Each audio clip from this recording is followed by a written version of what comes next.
Analysis Machine, you got any suggestions for today? I believe a Digimon character analysis would be appropriate. Agreed. Give me file 27-01-03. Recognize. Matt Ishida's data is being transferred.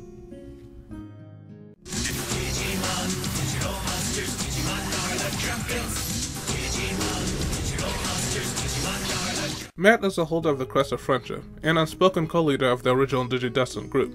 He has an odd relationship with the team's true leader, Tai, which can be described as good friends, fierce rivals, and adverse forces, all at once. But what is it that makes this character tick? And what's the reason behind the second place status? Hey guys, this is D Reaper, and today we're gonna do a character analysis on Matt Ishida. If you enjoy this type of content, the best way to communicate that is by liking this video and hitting the subscribe button for more videos like it. Best go ahead and do it now to save yourself some time. But with the YouTube stuff done, let's go ahead and jump right into it. One of the first impressions we get from Matt is that he's a cool guy. Even Tai admits it begrudgingly in the first episode, and later on, while most of the crew is freaking out either as a result of their new friends or environment, when we see Matt, he's super chill. It seems like he just accepts that they're all in a freaky situation and is rolling with the punches. So does this mean that Matt is always calm, cool, and collected? Far from it, actually. We first see Matt flip his lid in episode 3. Mimi comments that she needs a nice warm blanket in order to get a good night's sleep, and Tai begins teasing Gabumon, saying he should watch out because Mimi might try to steal his fur while he's asleep. Gabumon doesn't find this funny at all. Matt quickly comes to Gabumon's defense, actually putting hands on Tai, and the two almost end up in a fist fight. This kind of went from 0 to 100, so let's take a closer look at both sides. I didn't realize Gabumon was uncomfortable with being teased this way. Tai was really just being Tai. Tai and Agumon rib each other all the time, so in Tai's head, they were just having a bit of fun. Let's pause for a second for a quick public service announcement. Kids, if you're ever teasing or messing with someone as a joke and they don't seem to find it funny, it's probably a good idea to stop. Don't let what you meant as harmless fun turn into an uncomfortable situation at someone else's expense. On Matt's side, this is pretty intuitive. If you're already familiar with these characters, then you're probably aware that Gabumon's fur is one of his biggest hangups. He's very cautious about keeping his fur clean and dry so it doesn't stink, and he's super subconscious about being seen without his fur. But this is the first hint of such a thing in the series, so of course Matt doesn't know this. He just senses how uncomfortable Tai is making Gabumon and rushes to his defense. To this I'll say, this probably would have been just fine without Matt getting physical.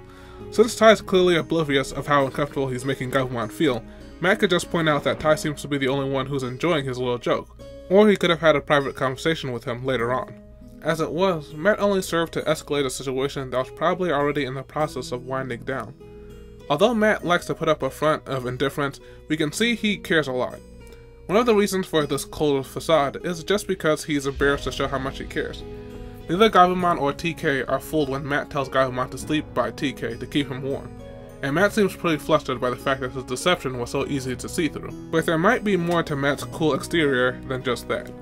That night, while Tai and Agumon are keeping watch, Matt shows up nearby. Tai is immediately wary, wondering if Matt is trying to instigate a fight, as this is the first time Matt and Tai are alone since their fight was suspended. But Matt takes the high road, showing that he wants to make peace with Tai. He apologizes and actually discloses some of his personal life, to help Tai understand him a bit better. Through this, we learn that Matt and TK's parents are divorced, and because of that, the two rarely see each other. Matt is kind of in an odd place, because although he's happy to be able to spend more time with his brother, the added responsibility of keeping him safe in this strange world on top of everything else is burdensome. Now, Matt's personality type isn't exactly rare. In fact, we get characters with very similar personality traits in future seasons of Digimon. But let's break down Matt's situation and thought process, because I believe viewing Matt's behavior from this lens really helps us shed light on his motivations as a character. Parents getting a divorce can be a very traumatic experience for a child, especially at a young age. It seems this experience shaped Matt's outlook in two prominent and somewhat conflicting ways. One of which, Matt seems to value his bonds and friendships more than anyone else. He knows what it's like to have important people abruptly removed from his life, so Matt will always act in the interest to protect those bonds. But on the other hand, because he knows from experience sometimes a forced departure from your loved ones is out of your control, he tries to dampen the impact of an eventual fallout by concealing how much he cares. He has a consistent track record of putting up barriers, self-isolating, and suppressing his emotions, often only sharing his true feelings with Gabumon when he's on the brink. It's because of this that I believe a lot of times when Matt really lets loose with his emotions, they tend to be more extreme, like when he's angry or frustrated. But let's get back to Matt and Tai's conversation. Matt ends the talk abruptly and runs off to play his harmonica, which is a great outlet for expressing pent-up emotions. but it's because he ran off that he and Gabumon are separated from the group when Digimon attacks. Without pausing to think of the consequences, Matt dives into the water and swims after the monster to try and get its attention away from TK and the others. And it works, but it seems he really didn't give too much thought to what would happen after that. Fortunately, Gabumon digivolves and is able to defeat Digimon and save the day. But this won't be the last instance of Matt acting recklessly or having conflicts with Tai. In fact, by the time the two have their second big argument on screen, most of the group is already over it, asking if it's really necessary for the two to argue about everything. Tai thinks it's best for the group to climb Infinity Mountain, so they can get the lay of the land and discover all there is to see. After all, by this point, they don't even realize that they're on an island. While Matt tells Tai that the idea seems dangerous, as he reminds them that they have younger kids in the group that might find the hike difficult. He goes on to say that if Tai wants to risk his own life, that's his business, but he has no right endangering everyone else for that process.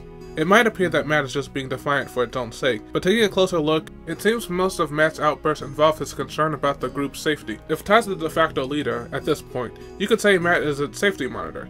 And though TK is the first on his list to protect, it does extend to the other members of the group. When someone, usually Tai, makes a suggestion with a high margin of risk, Matt quickly becomes defensive and confrontational, but as displayed with this incident with Digimon, Matt typically doesn't apply this risk aversion policy to himself. When the team gets separated and lands on different land masses of Foul Island, Matt goes looking for TK in the middle of a blizzard, despite Gabumon insisting that they take shelter. When Gabumon finally forces Matt to take a break, he's already on the verge of getting sick from being out in the cold with little protection from the elements. But he's unable to get an image of a cold, lost TK out of his head, and he soon heads back into the blizzard. This time he collapses after a fit of coughing, and is found by Gabumon half buried in the snow. It's only thanks to a fire and Gabumon removing his coat to keep Matt warm that he manages to recover.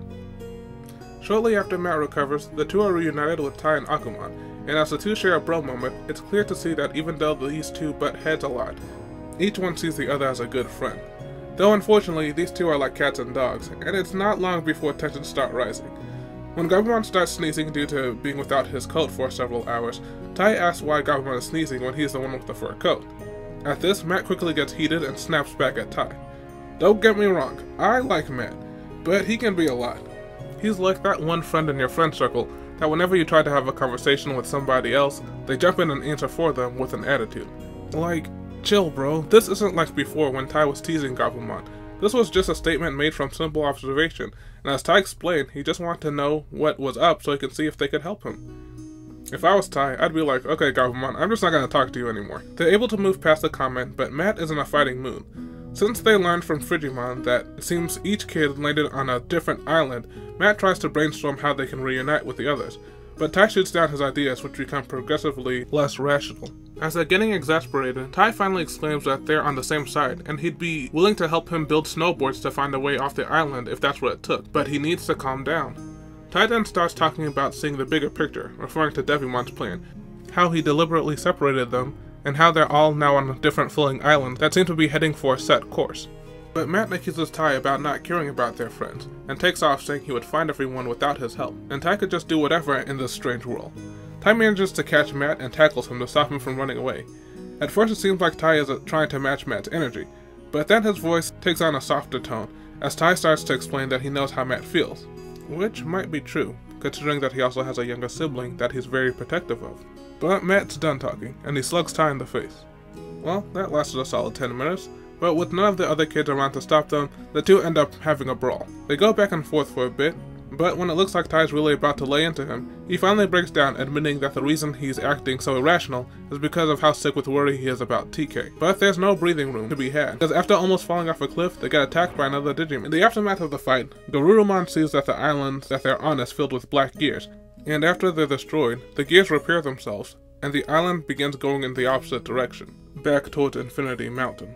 This kind of proves Tai's right about turning their immediate focus on the one pulling the strings, and with the post-battle clarity, Matt realizes even if he's not there to protect TK, he still has Patamon to look after him, the same way that he has Gabumon to look after him.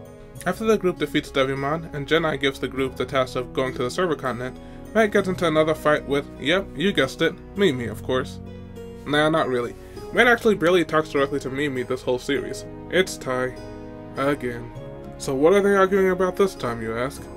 Well, Tai thinks they should listen to the strange hologram man to get answers on what they're actually doing in this world, Matt says they should stay on the island because if they stay here, at least they know what they'll be dealing with. And I think it's important to reiterate here that Matt is not a coward.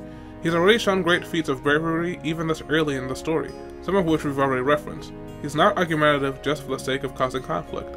But when it comes to something that might put the group in danger, Matt's knee-jerk reaction is to act in opposition. But he changes his tune when TK and the others voice that they believe leaving the island would be the right thing to do, in spite of the risk. As the group continues their adventures on server, we see Matt has mellowed out quite a bit. When Tai goes on a power trip, Matt doesn't get violent even though he's opposed to Tai's methods. He listens to Sora and decides to trust the process. However, when it turns out that he was right to doubt Tai, he doesn't shove it in Tai's face. Don't get it twisted though, he wasn't about to let Tai off the hook. But when he saw how remorseful Tai was, he saw that there was really no need, proving once more, Matt is not argumentative without a purpose, because if there was a time he could justify going in on Tai, this would be it. In addition, we see Matt embracing that role as a group protector, while he stays behind to watch over the younger group members when the team splits up to infiltrate Edamon's base. And we even see his more rebellious side when he convinces Izzy to sneak out with him against Piximon's orders to investigate the signals that they're getting from their crests. During the late-night crest hunt, Matt admits to Izzy he has other reasons for pursuing his crest in addition to helping his partner digivolve further. He says that he hopes this power will allow him to be able to evolve as well, though he's not sure what it looks like. The desire for improvement and self-discovery is there, and are very important to Matt. Matt is surprisingly open with his inner desires here, though it seems Matt can only have these vulnerable conversations one-on-one, and this might be one of the reasons he opted not to bring Gabumon and Tetamon with them. All in all, we do see Matt's attitude change a lot in this arc. But I believe one of the most impactful character moments for Matt happened off screen. This conclusion is based on the implications of the group splitting up in Tai's absence. When Tai returns to the digital world, we get Tokomon's account of what happened to the others and why he's all alone, though what we hear is an abridged version. It starts with Sora sneaking off in the middle of the night saying she's going to go look for Tai, and she asks Tokomon to keep it a secret. Then one by one, each member of the team departs until only Matt and TK are left. Then Matt leaves saying he will be back in a few hours, only to never return. So this account does seem odd, and it leaves a lot of holes, but I think by asking the right questions and reflecting on the patterns we've established so far, we can begin to paint a clearer picture of what likely happened during this foggy time period. So let's start. We know immediately after the Edamon fight, the group searched the surrounding area for Tai to no avail. Once it becomes clear that finding Tai would not be an easy task, they needed to decide how they would proceed. Besides Tai, Matt is easily the most assertive person in the group, and I think it was at this point Matt took on the leadership role. Now remember, the group does not have an official leader at this point, so when I say took on the leadership role, I mean in action. Matt begins to call the shots. I believe Matt had them thoroughly search the area for a few days, as it seems to be the case with Tokomon's retelling. So if this is supposed to be a group effort, why does Sora leave in the dead of night to search for Tai alone? Finding Tai seems to be in everyone's best interest, right? Well, I think after some time, Matt called off the search for Tai. This might have been because they had been in the desert for several days and it was getting harder to find food and water. It could have been because they ran into some of Edamon's scattered forces, or maybe he just thought it was time to cut their losses and return to the focus on getting back home. This decision was likely met with some pushback, as the others were likely unwilling to call off the search, which would cause conflict. Well, as we know, Matt typically responds to conflict in one of three ways. He gets loud and aggressive, he isolates, or he gets violent. And I believe it's our first choice that occurs here. Matt likely shut down any opposition towards giving up the search for Tai. Not because he didn't care, but because he too was likely tired, frustrated, and probably a little scared. Matt always acts in what he thinks is best for the group, so if he was calling off the search for Tai, it was probably because he believed it would be harmful for them to continue. But we do see he often has an issue directly communicating that. Judging by what we've seen from the group so far, none of the remaining members really has the aptitude to overrule Matt when he's going full emo. But it doesn't mean that they're all willing to comply with all his demands. And we now get an explanation for Sora's late night departure. If Matt decreed it was against the rules to continue the search for Tai, or if it was an action that would lead to another fight, then it would make sense why she had to sneak off in order to do it, and also provide a reason on why she told Tokomon to keep it a secret. The others' departures are less detailed, but we do hear from some of the others' accounts they individually were looking for Tai when they broke off from the group, so it seems some of the others probably felt the same as Sora. Though it is possible to say with 100% certainty how things went down, I can't imagine someone like Mimi, who's also had quite a few emotional outbursts, storm off on her own with Palmon, not unlike an incident that happened with Izzy earlier in the series, and Matt being unsure of how to handle it. What we do know for certain from Tokomon's account is that it was everyone else that left them, and at no point did Matt and TK decide to split from the group. We also know, based on Matt's previous behavior, that it's not likely that he would support people going off on their own to look for Tai, especially when it became a theme that those who left never came back. After just Matt and TK left, we see Matt having what seems to be a many times repeated conversation with TK about how there's no point in continuing to look for the others, and this includes Tai. He explains to TK that it was the conflicting ideals of each group member that caused them to leave the group. We just had different ideas of what was the best thing to do, TK. We've looked everywhere, TK. If they were anywhere in this area, we would have found them. We could have missed something. We gotta keep searching. Come on, Matt. If we hurry, we could still catch up. Hey, it's hopeless, all right? We've already done everything we could. And now you can take a generous pinch of salt to this theorized happenings if you please, but I think it helps to better explain a few scenarios that we'll discuss in detail later. But let's not get too far ahead of ourselves. Why didn't Matt return to TK? While investigating what was beyond the lake, Matt and Gabumon run into Joe and Gomamon, only to discover that the two of them have been scammed into working at a restaurant. After hearing the full story, Matt promises to help Joe out of the situation by working with him to pay off his debt. Joe is moved by Matt's kindness, but Matt addresses this as if it was the most natural thing in the world, and honestly it's not. If you find a friend that's willing to take on your problems as their own, with no other incentive than to lend you a hand, then you found yourself a real one. Some might think it's cold how Matt dismissed the idea of searching for the others, but remember, while Tai is more of a big picture guy, Matt has more of a here and now way of looking at things. And once more, I'll refer back to the initial personality index we discussed in the beginning. Because of Matt's childhood experience, he's always subconsciously prepared for when he'll have to be separated from the people he cares about. So the others leaving was just the natural progression of things in Matt's head. But the way Matt decides to help Joe with no reservation is a reminder of how selfless of a friend Matt can be. But they run into a snag. Matt intends to return to TK and bring him to the restaurant before settling in to help Joe, but Digimon threatens Matt mafia style, saying if he leaves, there's a high probability his friends might have a little accident. Recognizing Joe might be in immediate danger, Matt returns to the restaurant, hoping TK will be alright while he handles the situation. Matt's decision here might seem like a bit of a stretch, but another way to look at it is how much Matt has grown. Unlike when they were separated before, Matt decides to trust Tokomon to take care of TK while he's away. Even so, Matt is openly frustrated with the situation, which is a statement since Matt will usually hide how he's feeling. After 20 minutes of being with Joe, Matt concludes that Joe is completely hopeless and is convinced if he does leave, Joe might end up taking a swim with the fishes. Since Joe can see Matt is clearly frustrated, he asks Matt what's up, including why he decided not to go and get TK. This of course touches a raw nerve, causing Matt to snap at Joe. When he realizes he wasn't being fair, he quickly apologizes and swiftly redirects the conversation to the positive, sure that by them working together, they will have Joe's debt paid in no time. For the next 2 weeks or so, are a hard shoving of reality. Between the sabotage and Joe's natural clumsiness, the situation seems to be getting worse and not better. We see in spite of Matt's best efforts to bottle up his emotion, he can't hide his growing frustration with the situation. One day, while playing some music to relieve some stress, Digimon approaches him, telling him that Joe is purposely sabotaging their efforts. Matt doesn't really believe the accusation. I mean, really, what would be Joe's endgame if he were? A doubt comes in when Matt thinks that it really does seem like Joe makes a completely unnatural amount of mistakes, and no one else appears to be around when it happened. The next day, when Joe breaks yet another stack of plates and claims he was pushed by something no one else could see, Matt's about had it. He lays into Joe and leaves to cool off. It's about this time when Tai and TK show up. While the brothers reunite, Tai gets the rundown of the situation by Joe, and once he's caught up, Tai suggests that they pull the old dine and dash. Tai suggests this as the most obvious solution, mentioning that they didn't even bother to set up guards to watch them. But surprisingly, Matt objects to this. Even though he believes that their situation is unfair, he does not suspect foul play, and thus Matt is inclined to keep his word until the debt is paid. But then he starts bad-mouthing Joe, repeating the lies told to him by Digimon. Tai jumps in to defend Joe, but the dam has burst, and a month's worth of frustration is erupting from Matt's mouth. He begins going in on Tai, saying it's his fault that the group split up, and saying that he has some nerve trying to interject when he's the root of the problem. Seeing that Matt is going off the rails, TK tries to interject, but Matt shuts him down harshly too. Matt seems to be on the verge of resigning from the group and taking TK with him, but Digimon stupidly decides to show up, and he's quickly identified by the others as a shadow entity that has been sabotaging the group and putting them against one another. With that out in the open, a fight breaks out, and Joe puts himself on the line in order to save TK. And although he's in pain, he tells Ikakumon to back up Gabumon instead of coming to his aid. Matt witnesses this and realizes he was being a terrible friend to doubt him. But it goes even deeper than that.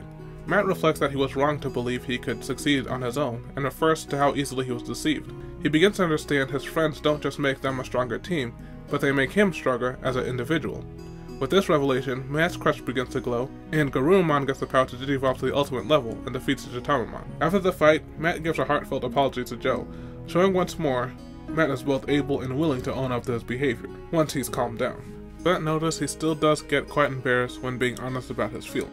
After the group reunites, and the team is attempting to get through the gates of the real world, Matt does something quite unsurprising, and gives Tai his endorsement as official team leader. This is without any other official prompting, and this is why I push the theorized details of how the group split up. You'd think out of everyone, Matt would be the last person to give Tai an endorsement, but after experiencing how difficult it was to try to keep a team together, and witnessing how Tai easily became everyone's rallying point, Matt recognizes he's the best candidate for the job. But even though Matt is the first to acknowledge Tai's leadership ability, it's not long before Matt begins to criticize. I'm gonna guess that most of you can relate to at least one of the following scenarios. Either you've been in a leadership role, you've worked closely with the current leader of your group or organization, or you used to be the leader of your current organization, or at least one similar to it. Beginning with the second, if you've ever worked closely with a leader, you've probably thought at least once, I could do that, or I could probably do a better job than them. To those of you who have only been in this category, or haven't experienced the other two in a while, I cannot say whether or not you would be a superior leader if given the opportunity. I can only inform you or remind you that it's often a lot harder than it looks. Those of you who have been in a leadership position probably know that you ended up dealing with a lot of things you didn't necessarily sign up for, or that a lot of the policies and strategies that you put into place made sense on paper, but in practicality proved inefficient. But speaking plainly, a lot of the time, being in a leadership role is harder than it looks. Tai tells the others not to worry because he has a plan to get them all home, but this plan turns out to be Tai yelling at oncoming traffic at the top of his lungs, with some lame story about needing to rush home to save his cat from a tree. Matt comments that this will never work, and that Tai looks like a fool, but Tai rounds on Matt instantly, invites him and all critics to step up to the plate. Matt accepts the challenge, but once he's in the hot seat, he falls to the pressure and finds he's at a complete loss. As Matt's shrinking in embarrassment, Tai comments, not as easy as it looks, is it? And no, it's really not. Being a leader is not a cookie-cutter task. Sometimes being a leader means you have to make a spectacle of yourself in order to put others at ease. Because of Tai's ridiculous performance and choosing not to take the others' criticism too personally, the group was able to make a game out of their problems, and keep their spirits up, laughing in spite of the fact that they weren't making any progress. Tai keeps up this energy later in the episode when their travel plans get derailed and Gabumon has to tow them across the waterway. Tai lists all the positives of the situation, declaring that it was really the best outcome. This incident will mark the only major conflict Matt has until they return to the digital world, but it doesn't mean that he won't have some key character moments. We get one of two after the team beat Mayotasmon, and the prophecy is revealed. Leading up to the big moment that Matt and Tai are set to face the firing squad of Hope and Light, Matt approaches Tai with what's clearly false confidence. Matt's scared, and he's sure Tai is too, and why shouldn't they be? These two powerful beings are about to shoot them, and they're supposed to just smile and take it, while hoping prophecy magic will save them. The thing is, I don't think Matt is trying to be convincing here. It seems more like he's reaching out to Tai, saying, I know we're both scared, but at least we can be there for each other. So in order to help them preserve their macho personas and experience the comfort of having a hand to hold in uncertain times, Matt creates for them a flimsy facade where they each hold onto each other just to make sure that they don't chicken out and run away at the moment of truth. After the final confrontation with Mayotasmon at the TV station, the second big event occurs, after the battle but just before the children return to the digital world. This is when we see Matt's first on-screen interaction with his mom. Over the progression of the series, we see Matt slowly begin to open up about his feelings to members of the group, and we've seen a lot of the results of Matt being more comfortable letting down his guard. But when we see him with his mom, we see those walls instantly come back up. Matt isn't disrespectful to her or anything like that, but he definitely factory resets to his default mode we discussed at the start of our analysis. Though we see how much Matt cares about TK, feels responsible for protecting him, and how much he values spending time with him, even in the nuanced things, like taking the extra train trip to drop him off with his mom. When his mom is thanking him for looking after TK, Matt pretends the whole thing is a minor inconsequential action. Mind you, this isn't the, "oh, it was no problem, I was happy to do it" type of response. His mom even tries to press him for a more appropriate reaction, but Matt doesn't budge. It's as if he's afraid to show how much he cares. This is Matt's primitive shield to block the pain he's endured from his parents' divorce, and it further supports this coping mechanism has shaped a large part of his personality. But he obviously still cares a lot about his mom, in spite of everything else, as he gets embarrassed when he says that they need to return to the digital world to save her as well. The whole world is doomed if we don't do something, Mom. You know we have to go back. We're doing this to protect you. After the group returns to the digital world, Matt faces his biggest character challenge. The catalyst for this occurs after the team defeats Metal Digimon. As Tai and Koromon rejoin the others, we see a somber scene as Mimi has erected grave markers to honor their friends who have fallen in battle. Tai tries to raise the team's spirits by promising them that there will be payback for all their fallen friends. But the team has passed their limits, and they don't even want to think about fighting anymore. Matt proved once again that he's much better at discerning the emotional capacity of the group than Tai, as he correctly diagnoses this. Unfortunately, as we already know, Matt is pretty awful at communicating those emotions, especially when he himself is experiencing them. He says some pretty hurtful things to Tai, accusing him of being heartless and not caring that their friends died. He goes further to disassociate Tai from the group, framing him as an unfeeling, bloodthirsty general, and tells Tai if he'd be so gracious as to allow them a second to catch their breaths, they would go back to fighting his war. Matt's outburst only serves to make things worse for the group. The tension continues to rise, and Puppetmon takes advantage of the situation to inflict further turmoil on the group. When the team gets separated by Puppetmon's trap, Matt ends up alone with TK. He takes a moment to continue ripping on Tai, but TK snaps back at him, telling him to stop being mean to Tai, and goes further to say that it was the strength of everyone working together that allowed them to make it this far. A lesson Matt learned at the diner, when his quest first activated, but it seems like he might have forgotten in the moment. TK goes on to tell Matt to quit being so overbearingly protective. Since he's held his own in the group so far, he should have proven himself capable by now. TK's rebuke leaves Matt stunned, and he's caught without a rebuttal at the moment. He's not just shaken about being framed in the wrong, but he's surprised at how independent TK has become. But in case there was any doubt, shortly after this conversation, TK is whisked away by Puppetmon, and Matt is losing his grip with worry, taking another step backward from what he learned earlier with being able to trust TK and Patamon. He begins lashing out at the others, but when things start getting dicey, Gabumon finds that he's unable to digivolve, and Matt sees that his crush refuses to glow, marking yet another milestone of his growth has been lost.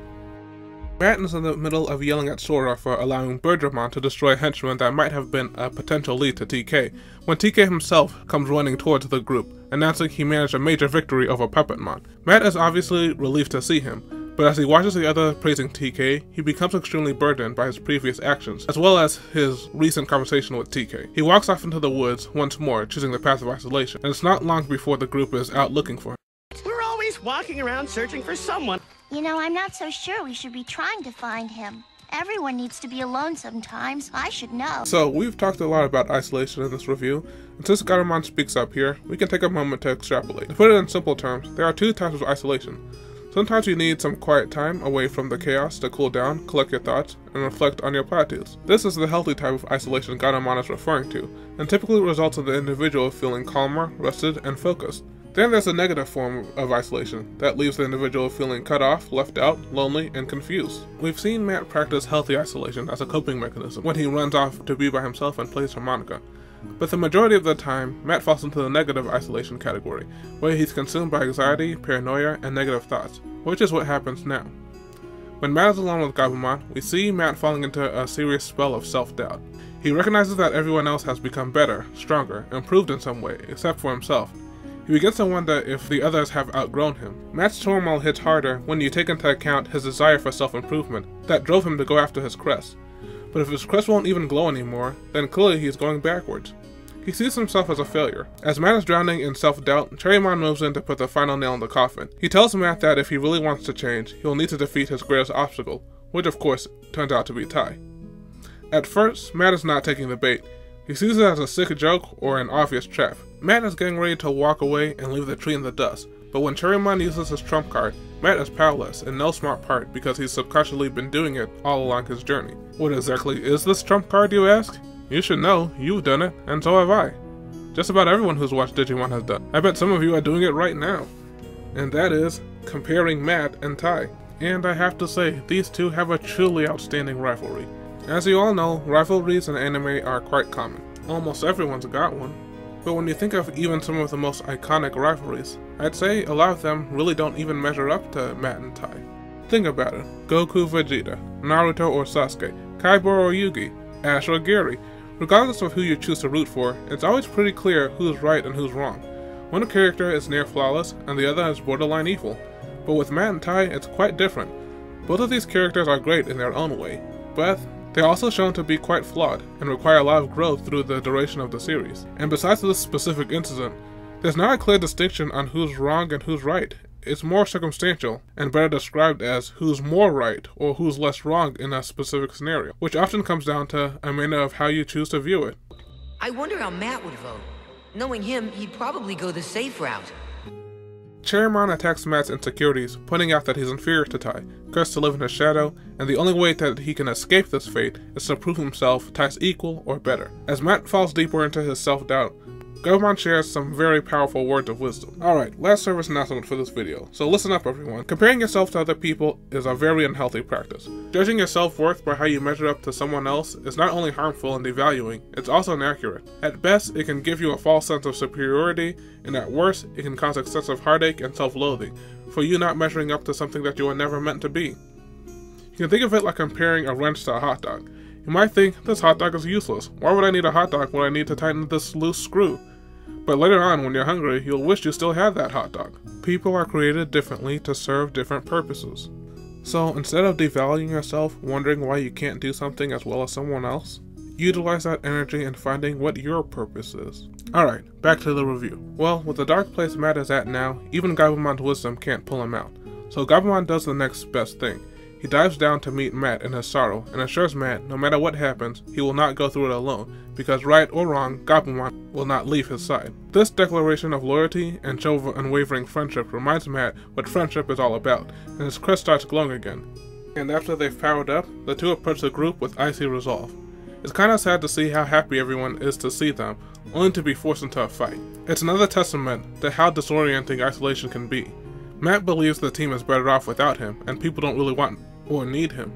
But in reality, the group has been worried about them, and is overjoyed when they return. A big fight gets interrupted by a reminder that they really should be saving the world about now.